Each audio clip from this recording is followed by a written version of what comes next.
miarapantsika rehetra amin'ny anaran'i Jesosy ilay tompon'izao rehetra izao. Na ianao mandeha mpimasy, na ianao mivavaka, fa tsy miaraka izany. Izay ry havana no lohatenin'ity vidéo manaraka ity.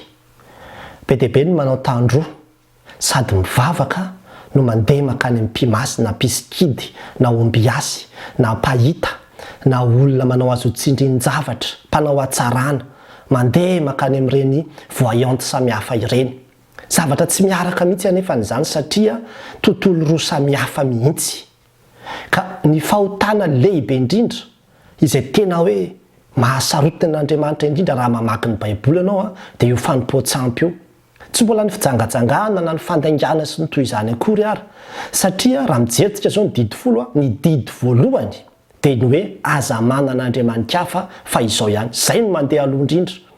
Ary raha tena mandinika ny testamenta taloha tsika mijery ny fomba fiasan'Andriamanitra teo amin'ny zanak'Israely, rehefa manompo sampy ny zanak'Israely tena fandringanana mihitsy no ateraka izany. Dia vakio tsara ny bokin'ny Romanina toko voalohany, ahafahantsika mahita hoe inona ny vokatry ny fanompoan-tsampy. Fa tena tany saina daholo hoe reto avy ny zavatra nataon'Andriamanitra noho ny fanompoan-tsampy izay nataon'ny olona. Ary raha izany no antanitsika hoe inona ny mahatonga ny firenena malagasy ho tafalatsaka ao anatin'ny kizo, ny fahantrana sy ny zavatra ohatran'io, dia za dia tsy salasala mihitsy hiteny fa ny fanompoan-tsampy. Fa tena mirongatra be mihitsy ny fanompoan-tsampy ao Madagasikara.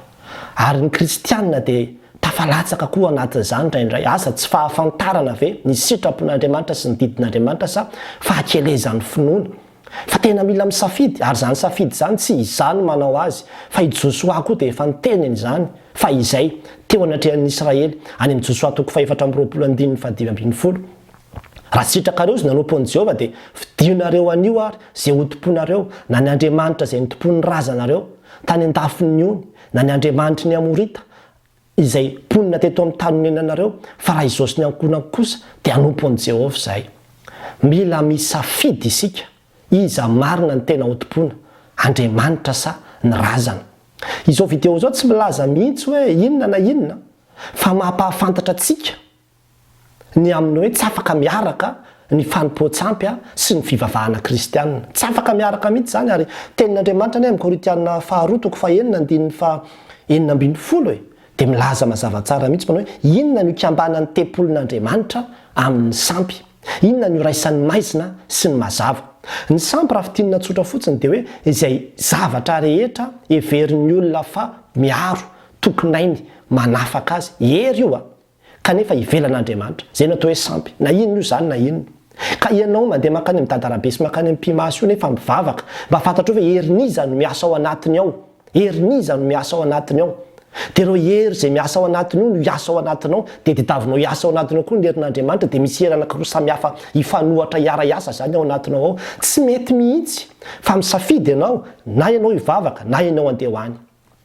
Ny sorona izay ataonao io, asa na omby izany na kolamena izany na ganagana izany na tsy fantatro izay nataonao tany, dia tadidio fa manohatra tanteraka ny sorona izay nataon'i Jesosy teo ambony hazo fijaliana, satria Jesosy no sorona farany indrindra. Jesosy ny sorona farany indrindra, ny rano nalatsaka dia ny rano nalatsaka ny fanadiovana, ampy hanadiovana ny olombelona rehetra. Ka ianao mbola manao sorona io aorianan'i Jesosy Kristy, mbola manamaivana sy manambahany ny asa-pamonjena nataon'i Kristy ny dikan'izany. Ka amin'ity an'io ity tena te hitarika antsika mihitsy, fa matetika manko rehefa mahay ny zavatra mitranga dia mahavariana mihitsy ny maheno hoe ity olona ity mbola lasa nakany amin'ny dadarabe ihany, nefa olona izay heverinao hoe olona tena mivavaka sy tena matoky an'Andriamanitra. Hay ny fivavahany angamba ny mety hoe tsy tena tafalatsaka anatiny akory. Fa tena manova safidy ry havana, rehefa tena hanompo sampy dia tena mandehana manompo sampy. Fa rehefa tena hanampo an'Andriamanitra dia aleo tena manompo an'Andriamanitra, fa ilay misababaka tena tsy izy mihitsy fa mampivady zavatra roa izay tsy afaka miaraka tsika ao anatin'izany. Rehefa tafalatsaka tao anatin'izany ianao ka resy lahatra hoe tena tsy mety ny nataoko, mibeba. Arao daholo, ario daholo, tapao daholo izay mety ho fifandraisanao amin'izay zavatra rehetrarehetra azonao tany ho any. Na inona indraindray any mety ho voninkazo fotsiny dia efa sampy. Na meny voninkazo avy any ianao hoe ity voninkazo ity amboleo fa asivy vola ao ambaniny ao izy fa tovosy tsiritra sa tsiritra tsy lany ny anaran'ilay voninkazo.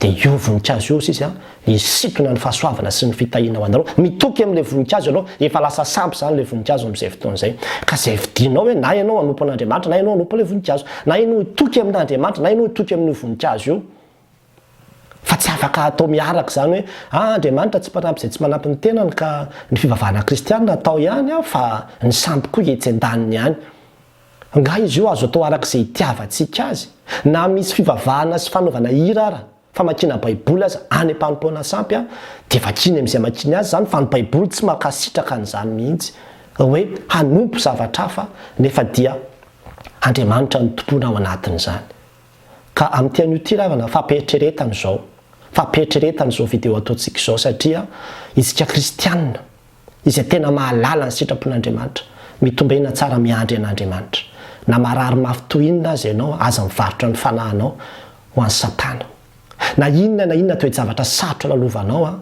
aleo tena miandry ny famonjen'Andriamanitra hoe Andriamanitra no andrasako zay ataon'ny olona eto zay ataon'ny Andriamanitra amiko eto aza ny vavan'olona no enona aza ny pression'ny olona no jerevana fa raha izany dia lasa voatoana fonana hoe ariana misy mahay an'izao ariana tsy ratsy mihitsy any ny makany hivoaka amin'ny savy ny hafaranao fa ny mahatonga ny olona mamosavy any dia ny fandehanana amin'ireny matetika ary jerevo tsara fa nisy video nalefako any aloha tany fijoroana vavolombelona na olona izay mpanompotromba lehibe ny mpanompotromba lasa lehibe ny mpiandry izy fa tena izany no mahatonga ny olona lasa mivadika mamosavy ny farany amin'ity an'io ty ary havana dia te hitaona antsika mihitsy hoe aleo mifidy an'Andriamanitra fa tsy hanenina ianao satria Andriamanitra ane nahary ny zavatra rehetra dia le zavatra nohariana indray ve ndeha hotomponao fa tsy le pahary efa mivadika mihitsy ane zany misy Andriamanitra ambony noho ny zavatra izay nohariana alao izy mivavahana ny olombelona koa aza mbola Andriamanitra hanahary azy reny mpanjaka rehetra atrinao Andriamanitra hanahary andreny